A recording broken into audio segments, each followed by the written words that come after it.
오늘 이 말씀에 보면은요, 하나님의 말씀대로 순종하지 않아 가지고 하나님의 심판을 받았어요.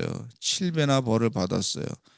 그런데도 고집이 있어 가지고 끝까지 하나님을 섬기지 않는 백성들에게 하나님께서 또 심판하신다, 이렇게 말씀해 주고 있어요. 근데 28절에 보면 내가 진노로 너에게 대항하되 너희의 죄로 말미암아 7배나 더 징벌할 것이다. 너희가 내게 청정하지 아니하고 내게 대항할진대. 하나님의 말씀을 따르지 아니하는 사람은, 청정하지 않은 사람은 하나님께 대해서 대적하는 사람들이다. 하나님이 그렇게 말씀하고 계시단 말이죠. 하나님과 싸워가지고 이길 사람이 어디 있습니까? 근데 끝까지 고집만 부려가지고 하나님께 대항하는 사람, 그 사람들에게 하나님은 뭐라고 하시냐면 하나님께서 대항할 것이다, 이 적과 같이 싸울 것이다, 이렇게 말씀하시는 것을 볼 수가 있어요. 우리가 여기까지 가서는 안 될 줄로 믿습니다. 근데 그렇게 되면 29절에 보니까 얼마나 무서운 말씀인지, 이 새벽에 주시는 말씀 가운데 상당히 무서운 저주의 말씀인 것을 볼 수가 있는데, 참 듣기가 좀 힘든 그런 말씀이라고 볼 수가 있어요. 너희가 아들의 살을 먹을 것이며 딸의 살을 먹을 것이며 세상에 사람이 사람을 먹게 될 것이다, 이렇게 말씀해 주고 있어요. 북한 땅에 실체에 대해서, 실상에 대해서 나온 영화가 있었는데, 그 영화를 보는데 어떤 어머니가 하도 배가 고파가지고 정신이 나가버렸어요. 정신이 확 나간 상태에서 미친 거죠, 한마디로. 그래서 배가 고픈 상태에서 아들이 말이죠, 이제 집에서 이렇게 아들이 학교에 안 가고 너무 몸이 아파가지고 안 가고 이제 집에서 이렇게 있는데, 그 아들이 물을 이렇게 마시고 있는데 그게 강아지로 보였다는 거예요. 그래서 그 엄마가 이 강아지를 때려잡아서 밥을 먹어야 되겠다. 하도 배가 고프니까 정신이 나가가지고, 그래서 강아지로 보여가지고 그 아들을 강아지인 줄을 착각하고 아들을 때려서 죽였어요. 그리고 그것으로 밥을 고기를 해 먹었다고, 밥을 해 먹었다고 그랬어요. 그래서 이제 북한에 그 공안들이 또 와서 이제 조사하지 않았습니까? 아들을 죽였으니까 어떻게 된 거냐 물어보니까, 이 엄마는 나는 아들을 죽인 게 아니고 나는 강아지를 잡아먹은 거다, 계속해서 그렇게 얘기하는 거예요. 그러니까 이 엄마에는 귀신 들려가지고 배가 고파가지고 정신이 완전히 나간 거죠. 그런 상태에서 아들을 때려서, 아들이라고 생각을 하지 못하고, 그래서 강아지로 생각하고 때려서 잡아먹은 거예요. 그런 일이 벌어진다는 겁니다. 하나님을 섬기지 아니하고 계속 김일성 섬기고 김정일 섬기고, 그들이 하나님인 줄 알고 어렸을 때부터 교육을 그렇게 시키고, 아무리 어려워도 우리 김일성 장군님이 우리를 다시 살려줄 겁니다, 이렇게 교육을 시키고, 그러니까 그런 현상이 벌어진다는 거예요. 뭐 비단 그 참상이 거기 하나만 있겠습니까? 뭐 여러 군데서 이 하도 배가 고프다 보면 사람이 정신이 나가가지고, 제정신이 아니죠, 미친 거죠, 한마디로. 하나님께서 그렇게 징벌하신다는 거예요. 너희가 아들의 살을 먹을 것이요 딸의 살을 먹을 것이며, 이 말씀을 보면서 그 북한의 참상의 실상에 대해서 영화로 나온 것을, 다큐멘터리로 나온 걸 보니까 이야, 이게 얼마나 무서운지 말이죠. 우리가 이 대한민국 땅에 있으면서 예수 믿는다는 게 얼마나 축복인지 몰라요. 하나님의 은혜로 사는 줄로 믿습니다. 이 믿음, 자유세계에서 신앙생활 감당하고, 우리가 북한에 태어났으면, 북한에 살게 됐으면 거기서 김일성 수령님, 김정일 수령님 매일같이 그러고 살 거 아닙니까? 하나님의 뜻을 어기고 악한 죄를 짓고 우상을 섬기고 그런 심각한 죄에서부터 우리를 자유케 해주신 하나님께 감사를 드립니다. 근데도 이 남한 땅에 김일성이 김정은이 좋다고 주사파들이 잔뜩 있는 것을 볼 수가 있고, 이 남한 땅에 간첩들이 말이죠, 5만 명이 있다는 거예요. 간첩들이 황장엽 씨의 얘기하면 5만 명이 있다는 거. 5만 명. 그리고 이 북한에서 내려온 간첩이 뿐만 아니라 남한에서 자생적으로 이 대한민국 체제를 허물고자 하는 간첩들, 김일성, 김정일을 따르는 주사파들이 있다는 거예요. 세상에 이런 것을 생각하면서 어떻게 사람이 그런 사회를 만든 그런 것을 보면서 그것을 계속해서 좋다고 따라간다. 이게 정신이 나간 거죠, 한마디로. 미친 거죠, 미친 거. 제 표현을 아침 새벽에 제가 그래서 마귀가 생각을요, 그런 생각을 마귀가 거기에 집어넣기 때문에 그렇습니다. 그 안에 말이죠, 이 영적으로 바르게 서지 아니하고 하나님 말씀대로 살지 아니하고 그냥 조금 뭐가 기분 나쁘면 분노 감정으로 말이죠, 모든 걸 잘못되게 바라봐 가지고 그렇게 행동하는 것들을 볼 수가 있어요. 내게 청종하지 아니하고 내게 대항하는 것이라고 볼 수. 하나님께서 그렇게 말씀합니다.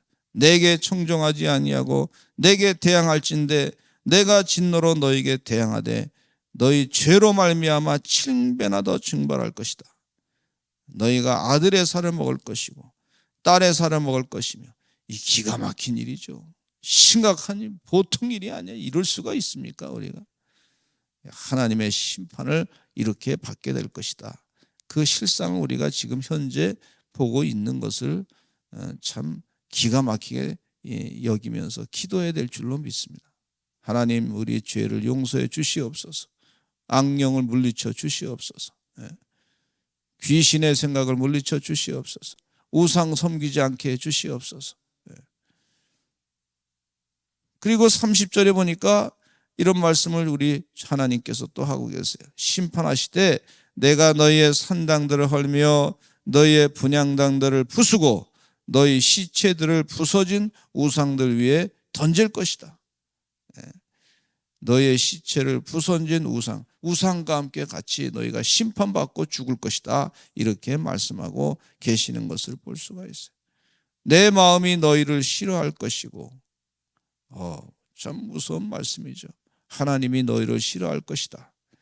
버림받은 그런 존재가 된 것을 볼 수가 있고, 또 내가 너희의 성읍을 황폐하게 하고 너희의 성소들을 황량하게 할 것이고 너희의 향기로운 냄새를 내가 흠양하지 아니할 것이다. 이렇게 하나님께서 경고하신 것을 볼 수가 있어요. 이 전쟁 이후에 참혹한 결과에 대해서 우리 하나님께서 말씀해 주고 있어요. 하나님을 섬기지 아니하고 우상을 섬기고 하나님의 뜻대로 행하지 아니하고 교만한 생각으로 자기의 이 교만한 마음으로 자기의 생각대로 소견에 오른 대로 사는 그런 백성들에게 하시는 하나님의 심판의 말씀인 것을 볼 수가 있어요. 주의 은혜 가운데 우리가 이런 죄를 짓지 않도록 하나님을 잘 섬기는 백성이 되시기를 간절히 축원합니다. 하나님의 은혜로 삽니다. 주의 은혜 아니면 우리가 살아갈 수 없습니다. 주의 은혜 가운데 하나님의 축복을 누리게 하여 주시옵소서. 이스라엘 백성들이 바벨론 포로 생활하면서 전부 바벨론으로 포로로 잡혀가면서 이런 일을 겪게 됐다는 얘기입니다. 이것이 과거의 역사의 옛날 얘기로만 끝나는 게 아니라 바로 우리 가운데도 이와 같이 하나님의 뜻대로 살지 아니하면 하나님의 심판이 임할 것이라고 하는 경고의 말씀을 깨닫고 믿음으로 잘 살고 순종함으로 하나님의 축복을 받는 그런 믿음의 백성이 되어야 될 줄로 믿습니다. 그 얘기입니다. 우리가 하나님 말씀대로 순종함으로 하나님의 축복을 받아야지 불순종함으로 저주를 받는 것이 얼마나 기가 막힌 일입니까? 황무함으로 인한 안식에 대해서 말씀해 주고 있는데 32절로부터 그 땅을 황무하게 하리니 거기 거주하는 너희 원수들이 그것으로 말미암아 놀랄 것이다. 우리 33절에 같이 한번 읽어보겠습니다. 시작. 내가 너희를 여러 민족 중에 흩을 것이요 내가 칼을 빼어 너희를 따르게 하리니 너희의 땅이 황무하며 너희의 성읍이 황폐하리라. 바벨론 포로로 이스라엘 백성들이 다 바벨론으로 잡혀갔어요. 그래서 그 백성들이 말이죠, 자기 고향에 살지 못했어요. 전부 다른 나라로 전부 일하러 가고 다른 나라로 노예로 팔려가고 뭐 그렇게 고생했던 것을 볼 수가 있어요. 하나님께서 이 백성들이 그동안 말씀대로 순종하지 아니하고 살아니까 그 백성을 다 흩어버리신 것을 볼 수가 있어요. 쫙 흩어버려. 좋은 표현으로 디아스포라라 그렇게 표현하고 있는데, 하나님의 뜻대로 살지 아니할 때 하나님께서 다 흩어놓으시는 것을 볼 수가 있습니다. 주의 은혜 가운데 우리 믿음으로 살아야 될 줄로 믿습니다. 근데 하나님께서 다시 이스라엘 백성들을 회복시키실 때 어떻게 하냐면 전 세계 흩어진 백성들을 다시 한 곳으로 모아가지고 하나님께서 가장 뛰어난 그런 높임받는 그런 백성으로 만드시겠다. 그렇게 말씀해 주고 있어요. 나중에 회복될 때 그렇게 하실 것이다. 약속하신 것을 볼 수가 있어요. 주의 은혜 가운데 불순종하면 하나님의 심판의 저주를 받아서 백성들이 쫙 세계로 흩어지게 될 것이다. 그렇게 그 백성에게 계속해서 칼이 임해서 다 흩어질 것이다. 이렇게 말씀하셨어요. 뭐 지금은 이스라엘 백성들이요 독립을 해가지고 나라가 지금 2000년 만에 다시 세워졌지만, 기적과 같은 일이 이루어졌지만 그동안 이스라엘 백성들이 당했던 많은 고난은 말이죠, 나라가 없을 때 얼마나 고난을 당하고 핍박을 당했는지 몰라. 이리 도망가고 저리 도망가고 뭐 그랬던 세월이 있었던 걸 볼 수가 있어요. 주의 은혜 가운데 우리들도 하나님의 뜻대로 온전히 살아야 될 줄로 믿습니다. 하나님의 심판의 저주, 이 무서운 것을 마음 가운데 새기면서 그러면 안 되겠지. 뭐 두려운 마음을 갖는 것이 은혜입니다. 두려운 마음을 갖는 것이, 이것이 축복이에요.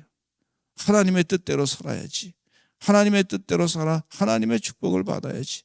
내가 하나님에게 불순종하고 그래서 저주를 받아서는 안 되겠다. 이런 생각을 가지고 사셔야 될 줄로 믿습니다. 주의 은혜 가운데 그런 영적인 성령 충만함으로 영적인 마음을 가지시는 주의 백성 되시기를 간절히 축원합니다. 이 말씀에 대해서 들으실 때 이거 두려운 마음을 가져야 해요. 이거 성령이 주시는 말씀이에요. 우리가 길을 갈 때에도 조심스럽게 가지 않아요. 뭐가 이렇게 상황이 이상하면 약간 조심스럽게 이 길을 걸어가는 경우가 있잖아요. 차 운전할 때도 마찬가지고 조심해야 되겠다 이렇게 생각을 하는 거예요. 안전해야지. 그게 복이지. 뭐 괜찮아, 뭐 그냥 신경 안 쓰고 그냥 확 그러다가 큰 사고가 날 수가 있는 겁니다. 그래서 고생을 많이 하게 된단 말이죠. 늘 삼가 주의하고 조심하는 삶이, 성령님께서 그렇게 가르쳐 줄 때가 있어요. 그때 조심하고 주의하고 그러시는 하나님의 종들, 그래서 하나님의 축복을 받으시기를 간절히 바랍니다. 그런데 황무함으로 인한 안식에 대해서 또 말씀해요.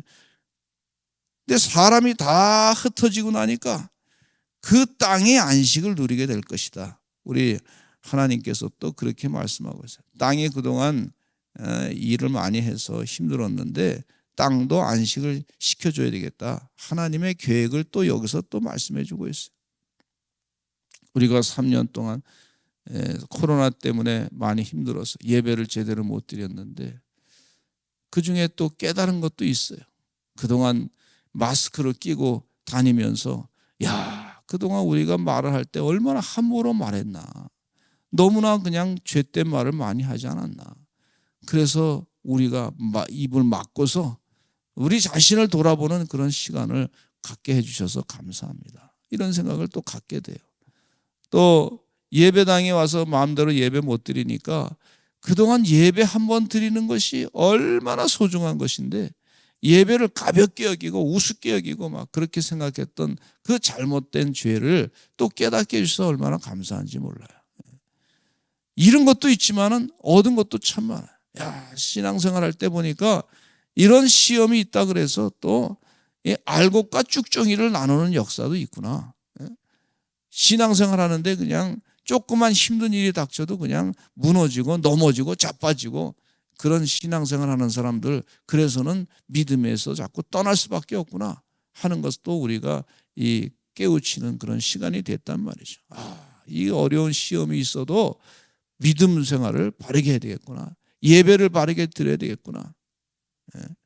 신앙생활 바르게 하지 아니하면 갖고 있는 신앙도 전부 다 이 조금 핍박이 오면 다 집어내 동덩이 치고 그리고 쭉정이 같은 인생이 되고 말 것이구나 하는 것을 깨우쳐 주시는 그런 시간이었단 말이죠.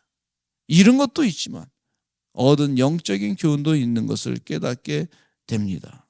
주의 은혜 가운데 이 이스라엘 백성들이 땅에서 흩어지게 됐지만 그러나 그 땅이 또 안식을 하게 돼서 이제 쉬게 돼서 땅이 새 힘을 얻게 되는 그런 역사가 있게 됐다는 얘기죠. 근데 하나님께 말씀대로 순종하지 아니하고 죄를 짓게 되면 너희 남은 자에게 36절에 보니까 남은 자에게는 그 원수들의 땅에서 내가 그들의 마음을 약하게 할 것이고, 우리 37절에 같이 읽겠습니다. 시작.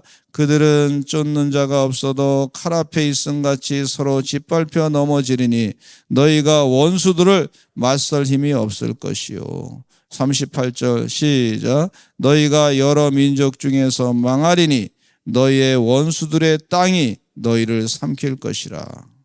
할렐루야. 이 말씀 가운데 보면 불순종하면 하나님의 이와 같은 죄로 말미암아 얻어지는 이러한 심판이 있음을 여기서 말씀해 주고 있어요. 그리고 그 백성들은 쇠잔하게 될 것이다. 연약해질 것이다. 이렇게 말씀해 주고 있어요. 로마라고 하는 나라가 하나님의 말씀대로 순종하지 않고 그렇게 살다가 성적으로 타락을 하고 나니까 어린아이들이 말이죠. 어렸을 때부터 성병 걸려가지고 기운을 못 쓰고 빌빌거리고 그냥 30대 이전에 다 죽어버리고 말았어요. 그런 나라가 됐어요. 여러분, 이 인간이 말이죠. 교만하게 끝이 없어. 동성애를 하겠다 그러는데 퀴어 축제를 열어줬는데 세상에 국민 생명권은 왜 생각을 안 하냐 말이에요. 여러분, 그런 축제가 이 성적인 타락의 축제인데 그것으로 인해 가지고 에이즈가 잔뜩 번지게 돼 가지고 대한민국이 말이죠. 에이즈 번지게 되고 다 그 에이즈 약 먹고 에이즈 걸리게 되면은 인생이 말이죠. 평균 수명이 30세가 줄어든대요. 그러면 백성들이 어렸을 때부터 그 병 걸려 가지고 약 먹고 그 독한 약을 먹어야 되고 그러는데 비용도 많이 들어가고 얼마나 힘듭니까? 예방 차원에서 그런 거 하지 마세요. 그렇게 지도자들이 해야 되는데 표 때문에 백성들을 그냥 나쁜 구렁텅이 길로 빠지게 만드는 그런 잘못된 판단을 하지 않도록 우리가 기도해야 될 줄로 믿습니다. 아니 백성들이 마에게 좋다고 해서 우리가 다 먹읍시다 하고 그럼 나라 망가지는 거죠. 10년 안에 다 망가지게 돼 있어요. 정신을 차리고 바른 영적인 판단해야 될 줄로 믿습니다. 하나님의 뜻이 아닙니다. 하나님의 뜻대로 살아야지. 다 쇠잔하게 병 걸려가지고 쇠잔하게 돼요. 감기 면역력도 떨어지고 약해지고 하나님이 그 말씀하시는 거예요. 너희 죄로 말미암아 쇠잔하게 될 것이다.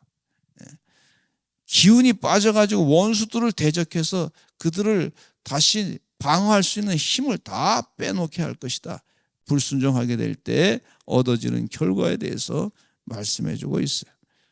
이걸 깊이 생각하고 영적인 준비로 바르게 살아가는 백성들이 축복을 받는 거예요. 우리 대한민국 백성은 하나님이 세운 나라의 거룩한 주의 백성들인 줄로 믿습니다. 하나님 말씀대로 순종해서 하나님의 축복을 받아야지 저주를 받아서는 안 될 줄로 믿습니다. 우리 다 같이 주여 많이 하시고 나라를 위해서 기도하시고 우리 후손들을 위해서 기도하시고 이 민족이 하나님 은혜 가운데 바르게 서게 하여 주시옵소서. 간절하게 우리 다음 세대를 위해서 기도하시고 또 말씀 안에서 오늘도 쉐마 하이 캠프를 통해서 큰 은혜가 넘치게 해달라고 기도하겠습니다. 우리 다 같이 주여 많이 하시고 통성으로 기도하겠습니다. 주여